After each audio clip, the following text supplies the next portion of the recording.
ফ্রান্সে কিশোর গ্যাংয়ের উৎপাত কেমন সেটা আমরা যারা ফরাসি গণমাধ্যম দেখি কিংবা ফরাসি টেলিভিশন দেখি আমরা প্রায়ই দেখতে পাই এই ধরনের ঘটনা ঘটে এবং অনেকের মৃত্যু হয় এবং অনেকে পঙ্গুত্ব বরণ করেন এই কিশোর গ্যাংয়ের উৎপাতের কারণে। আজকের যে ঘটনা সেই ঘটনায় দুটি গ্রুপ, একটির নাম হচ্ছে ড্রেভিল আর একটির নাম হচ্ছে বিগনেক্স। এই দুই গ্রুপের মধ্যে দীর্ঘদিন ধরে সংঘর্ষ চলছে, দাওয়া পাল্টা দাওয়া চলছে, কিন্তু গতকাল 3 সেপ্টেম্বর অ্যাসনে জুবিসি সোরঅর্ক ট্রেন স্টেশনের কাছাকাছি এথিস মন্স অ্যাসন জায়গার নাম, সেই ট্রেন স্টেশন থেকে মূলত তাদের এই ঝামেলাটা শুরু হয়, ধাওয়া পাল্টা দেওয়া শুরু হয়। এক গ্রুপ আরেক গ্রুপকে ধাওয়া করে। এই ঘটনায় 20 বছর বয়সী এক যুবকের মৃত্যু হয়েছে এবং একজন গুরুতর আহত হয়েছে।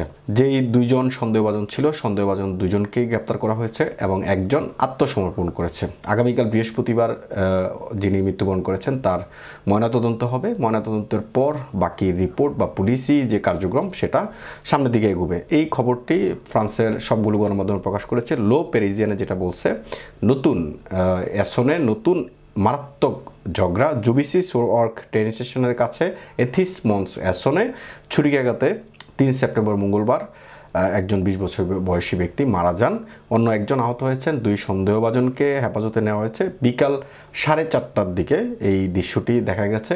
আর এই স্টেশনের আশেপাশে এলাকা খুবই ব্যস্ত। প্রাথমিক তথ্য অনুসারে যুবকদের দুটি দল রুয়েদি জুবিসির কাছে পথ অতিক্রম করছিল। একটি সংঘর্ষের সূত্রপাত হচ্ছিল তখন থেকে। প্রত্যক্ষদর্শীরা দুইজন নেতৃত্বদানকারী ব্যক্তিকে ব্লেড অস্ত্র নিয়ে অন্য দুজনকে তাড়া করতে দেখা গেছে। পুলিশ ও জরুরি সেবার লোকজন যখন ওখানে পৌঁছায় এক যুবককে গুরুতর অজ্ঞান অবস্থায় পড়ে থাকতে দেখতে পান। ভিকটিম স্পষ্টতই হার্টে ছুরিকাঘাতে তিনি আঘাত পেয়েছেন। 91 অগ্নি নির্বাপক কর্মীরা, জুবিসির সমর কর্মীরা তাকে বাঁচানোর জন্য আপ্রাণ চেষ্টা করেছেন। অবশেষে হসপিটালে পৌঁছানোর পর লোকটিকে মৃত ঘোষণা করা হয়।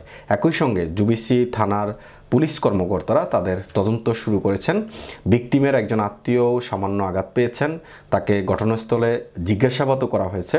এটি ড্রেভিল এবং বিগনেক্স দুটি প্রতিদ্বন্দ্বী গ্রুপের মধ্যে লড়াই। স্টেশন থেকে এথিস মঞ্চের দিকে যাওয়ার আগে আশেপাশে ট্রেন স্টেশনে দৃশ্যত বিবাদ শুরু হয়েছিল। আমি যেটা শুরুতেই বলছিলাম যে তারা স্টেশন থেকে আসলে এই ঝগড়াটা শুরু করেছে। তারা সেই যে আঘাত করছে, আঘাত করার আগ পর্যন্ত তাদের যে বিবাদমান যে ঝগড়া সেটা কিন্তু দৃশ্যত হয়েছে। ঘটনার পরপরই দুই সন্দেহভাজন 18 এবং 19 বছর বয়সী তাদেরকে পুলিশ হেফাজতে নেওয়া হয়েছে, গ্রেপ্তার করেছে।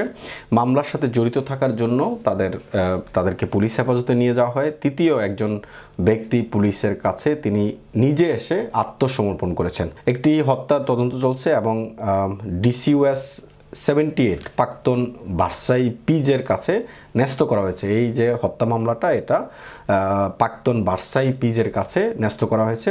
তিনি নিশ্চিত করেছেন গ্রোগেয়ার ডুলিন যে ইব্রি কোরকেন পাবলিক প্রসিকিউটর, যিনি ব্যবহার করা অস্ত্রকে ঘিরে অনিশ্চয়তা উল্লেখ করেছেন যা পাওয়া যায়নি, অর্থাৎ যেই ছুরি দিয়ে আঘাত করা হয়েছে সেই ছুরিটি এখনও পাওয়া যায়নি। ম্যাজিস্ট্রেট আরও উল্লেখ করেছেন অপরাধীদের সহিংসতা সহ অপরাধমূলক রেকর্ড রয়েছে, অর্থাৎ এই যে দুটি গ্রুপ, যে গ্রুপগুলো সংঘর্ষ করেছে তাদের অপরাধমূলক সহিংসতার ঘটনাগুলো রেকর্ড করা হয়েছে।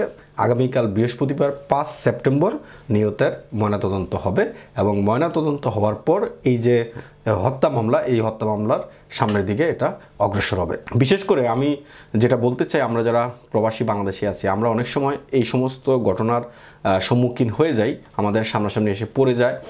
আমরা এগুলো থেকে বাঁচার চেষ্টা করব, কেননা এই ধরনের যে গ্রুপ, কিশোর গ্রুপ বা কিশোর গ্যাং যেটাই বলি, এই গ্রুপগুলো কিন্তু উৎপাত প্যারিসে সহ প্যারিসের আশেপাশে এলাকাগুলোতে চলমান বা বিদ্যমান রয়েছে এবং অনেক সময় অনেক বাংলাদেশি তাদের এই ঝগড়ার মধ্যে পড়ে অনেক সময় তারাও নিজেরাও ক্ষতিগ্রস্ত হয়।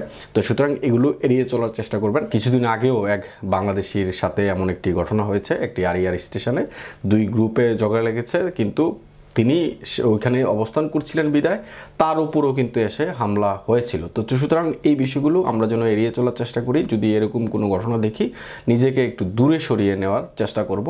আর এই ঘটনা একটি শিক্ষাও, কারণ আমরা বাংলাদেশে আমরা দেখি কিশোর গ্যাংয়ের বিভিন্ন নামে কিশোর গ্যাং কীভাবে উৎপাত করে গলিতে গলিতে, এই ফ্রান্সেও এই যে কিশোর গ্যাং কিন্তু অবস্থান করছে। তারা নানান সময় দুই গ্রুপের মধ্যে সংঘর্ষ লেগে যায়। এর আগের একটি ঘটনা শেয়ার করি যে ববিনিতে দুই গ্রুপের মধ্যে সংঘর্ষ হয়েছে এবং ওপেন অস্ত্র নিয়ে কিন্তু তারা সেখানে গোলাগুলিও করেছিল, এমন ঘটনা হয়েছে এবং দুজন পথচারী তারা কিন্তু গুরুতর আহত হয়েছে এবং পরবর্তীতে একজনের মৃত্যু হয়েছে।